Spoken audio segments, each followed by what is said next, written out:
नमस्कार दोस्तों, हमारे YouTube चैनल बुक्स प्ले में आपका स्वागत है। आज हम बात करने वाले हैं जेम्स एलन द्वारा लिखी गई एक बेहतरीन किताब एज अ मैन थिंकeth की, जिसका हिंदी अनुवाद किया है डॉक्टर सुधीर दीक्षित ने। As a man thinketh James Allen की सबसे मशहूर पुस्तक है।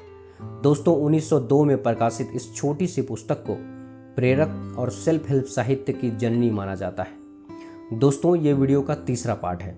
इस वीडियो के अगले पार्ट का लिंक नीचे डिस्क्रिप्शन में दे दिया हूँ। इस वीडियो को देखने के बाद आप बाकी पार्ट्स को ज़रूर देखें।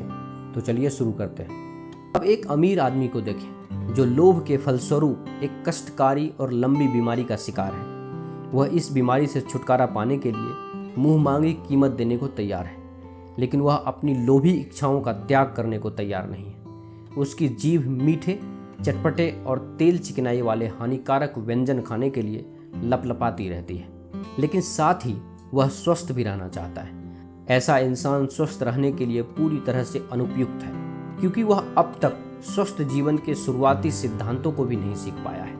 यहाँ मजदूरों का भी एक मालिक है जो चालबाजी करके और छल कपट से अपने मजदूरों को सरकारी न्यूनतम वेतन से भी कम वेतन देता है, क्योंकि उसे लगता है कि इस तरह उसे ज़्यादा लाभ होगा।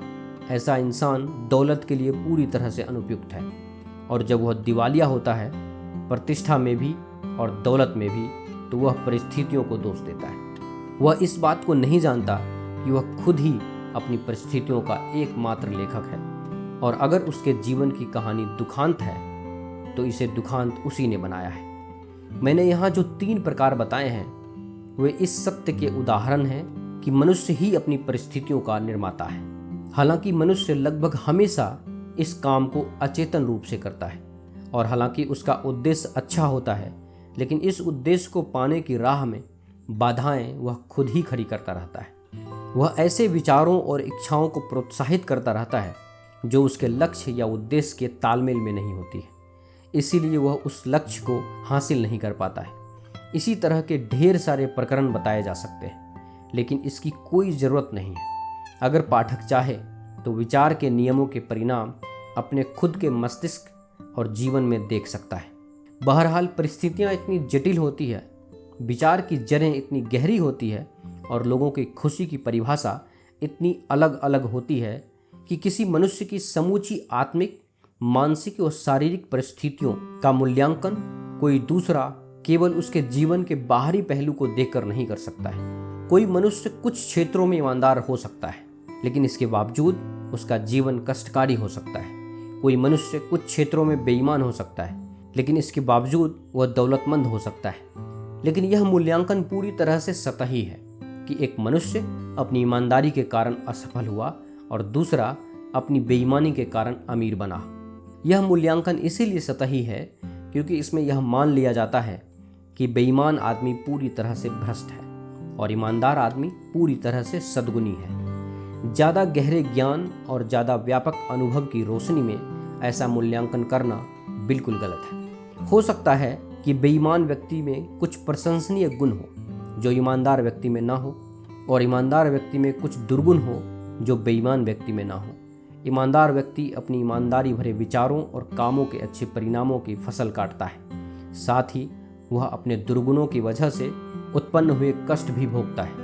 इसी तरह बेईमान व्यक्ति भी अपनी खुद की खुशी और कष्ट उत्पन्न कर रहा है। इंसान का अहम यह विश्वास करने से खुश होता है कि वह अपने सद्गुण की वजह से कष्ट उठा रहा है। बहरहाल, जब तक मनुष्य हर बीमार, कटु और अशुद्ध विचारों को अपनी आत्मा से बाहर न निकाल दे, तब तक वह यह जानने या कहने की स्थिति में नहीं आ सकता कि उसके कष्ट उसके दुर्गुणों के नहीं, सद्गुणों के परिणाम है। कुछ समय बाद ही उसे यह पता चल जाएगा कि उसके मस्तिष्क और जीवन में एक महान नियम काम कर रहा है जो पूरी तरह से न्यायपूर्ण है। यह नियम कभी बुराई के बदले भलाई नहीं दे सकता, और यह नियम कभी भलाई के बदले बुराई भी नहीं दे सकता। इस ज्ञान के सहारे जब वह पलटकर अपने अतीत को देखेगा तो समझ जाएगा कि पहले वह अज्ञानी था, इसीलिए वह यह नहीं देख पाया था कि उसकी ज़िंदगी हमेशा न्यायपूर्ण नियम पर चल रही थी। उसे पता चल जाएगा कि उसके अतीत के सभी अच्छे बुरे अनुभव उसी के विकासशील या अविकसित स्वरूप के सिर्फ बाहरी परिणाम थे। अच्छे विचारों और कामों से कभी बुरे परिणाम उत्पन्न नहीं हो सकते। बुरे विचारों और कामों से कभी अच्छे परिणाम उत्पन्न नहीं हो सकते। इसका मतलब यह है कि मक्का से सिर्फ मक्का उग सकती है, गाजर घास से सिर्फ गाजर घास। नैसर्गिक संसार या कृषि के क्षेत्र में तो इंसान इस नियम को समझता है और इसके अनुरूप काम करता है, लेकिन मानसिक और नैतिक जगत में बहुत कम लोग इसे समझ पाते हैं। हालांकि वहाँ भी वह उतने ही सीधे और अचूक तरीके से काम करता है, इसीलिए वे उसके अनुरूप काम नहीं करते हैं। कष्ट हमेशा किसी क्षेत्र में गलत विचार का परिणाम होता है। यह इस बात का संकेत है कि इंसान अपने अस्तित्व के नियम के तालमेल में नहीं है। कष्ट का एकमात्र और सर्वोच्च उपयोग है इंसान को शुद्ध करना, यानी उसके भीतर की हर बेकार और अशुद्ध चीज को जलाना। पूरी तरह शुद्ध होने के बाद पवित्र और शुद्ध व्यक्ति के कष्ट खत्म हो जाते हैं, और यह पूरी तरह से तार्किक है। मलिन पदार्थ के हटने के बाद सोने को आग में तपाने में क्या तुक है। इसी कारण पूरी तरह शुद्ध और प्रबुद्ध व्यक्ति को कष्ट नहीं हो सकता।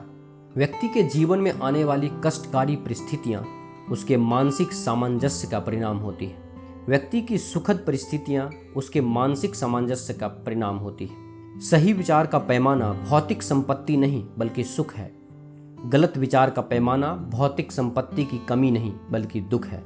कोई व्यक्ति दुखी लेकिन अमीर हो सकता है, इसी तरह वह सुखी लेकिन गरीब हो सकता है। सुख और संपन्नता एक साथ सिर्फ तभी आती है जब संपत्ति का सही और बुद्धिमत्तापूर्ण इस्तेमाल किया जाए। गरीब आदमी दुख के दलदल में धंसता जाता है जब वह बदकिस्मती को अपनी परिस्थितियों का कारण मान लेता है। अगर आपकी परिस्थितियां सही नहीं है तो किस्मत को दोष ना दें बल्कि खुद को दोष दें। आप ईश्वर की संतान हैं और ईश्वर कभी नहीं चाहेगा कि आप दुख भरा जीवन जिए। ईश्वर ने आपके जीवन में ढेर सारे कष्ट नहीं लिखे जिन्हें आप उठा रहे हैं। ये सारे कष्ट तो आप अपने विचारों के कारण उठा रहे हैं। इसलिए बेहतर यही होगा कि आप किस्मत को दोष देना छोड़ दें और अपने विचारों को बदलने पर ध्यान केंद्रित करें, और फिर आप अपनी आंखों से अपनी तकदीर को बदलते देखेंगे। और तब आप इस सत्य को जान जाएंगे कि विधाता किसी की तकदीर उसके ललाट पर नहीं लिखता बल्कि मनुष्य खुद अपने विचारों से अपनी तकदीर लिखता है। इंसान तभी इंसान बनना शुरू करता है जब वह शिकायत और निंदा करना छोड़ देता है, जब वह उस न्यायपूर्ण नियम की खोज करना शुरू करता है जो उसके जीवन को संचालित करता है।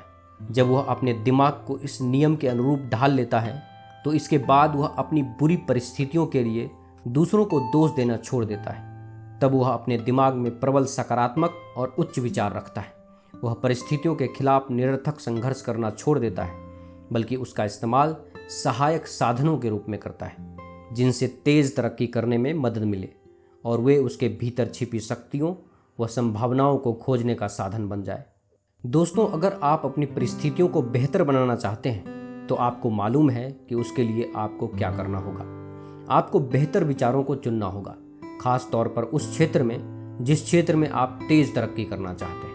अगर आप दौलत के क्षेत्र में सबसे ज़्यादा तरक्की करना चाहते हैं तो दौलत के बारे में सकारात्मक और अच्छे विचार सोचें। अगर आप स्वास्थ्य के क्षेत्र में सबसे तेज तरक्की करना चाहते हैं तो स्वास्थ्य के बारे में सकारात्मक और अच्छे विचार सोचें। ध्यान रहे, आपको बाकी क्षेत्रों में भी सकारात्मक और अच्छे विचार ही सोचना है, लेकिन जिस क्षेत्र में आप सबसे ज़्यादा तरक्की करना चाहते हैं उस क्षेत्र में आपको यह काम ज़्यादा शिद्दत से और ज़्यादा निरंतरता से करना चाहिए। इंसान अपने अंदर के जिन विचारों को सबसे ज़्यादा शिद्दत से महसूस करता है और प्रोत्साहित करता है, प्रकृति उन्हें साकार करने में हर इंसान की मदद करती है। प्रकृति उसके सामने ऐसे अवसर पेश करती है जिससे उसके सबसे प्रबल विचार ऊपर सतह तक आ जाएं, चाहे वह अच्छे हो या बुरे। व्यक्ति अपने पापी विचार छोड़कर तो देखे, सारी दुनिया उसके प्रति नरम पड़ जाएगी और उसकी मदद करने के लिए तैयार होगी।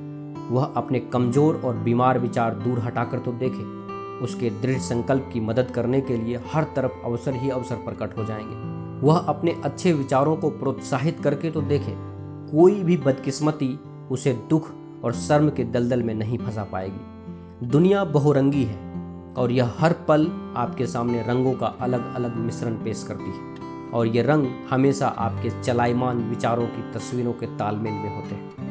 इंसान की इच्छा शक्ति वह अदृश्य शक्ति है जो किसी भी लक्ष्य तक पहुंचने का रास्ता बना सकती है। भले ही रास्ते में पत्थर की दीवारें क्यों न खड़ी हो। दोस्तों, विलंब होने पर अधीर न हो, बल्कि समझदारों की तरह इंतजार करें। जब हौसला उठकर आदेश देता है तो देवता भी कहना मानने के लिए तैयार होते हैं। दोस्तों, आप देख रहे हैं जेम्स एलन द्वारा लिखी गई और डॉक्टर सुधीर दीक्षित द्वारा हिंदी अनुवादित पुस्तक एज ए मैन थिंकeth, यानी जैसा मनुष्य सोचता है की समरी। यह समरी आपको कैसी लगी, कृपया हमें नीचे कमेंट बॉक्स में कमेंट करके ज़रूर बताएं। अगर आपको यह समरी अच्छा लगा हो तो इसे अपने फ्रेंड्स और फैमिली के साथ अवश्य शेयर करें और हमारे लेटेस्ट वीडियो को देखने के लिए हमारे YouTube चैनल बुक्स प्ले को सब्सक्राइब करें। धन्यवाद।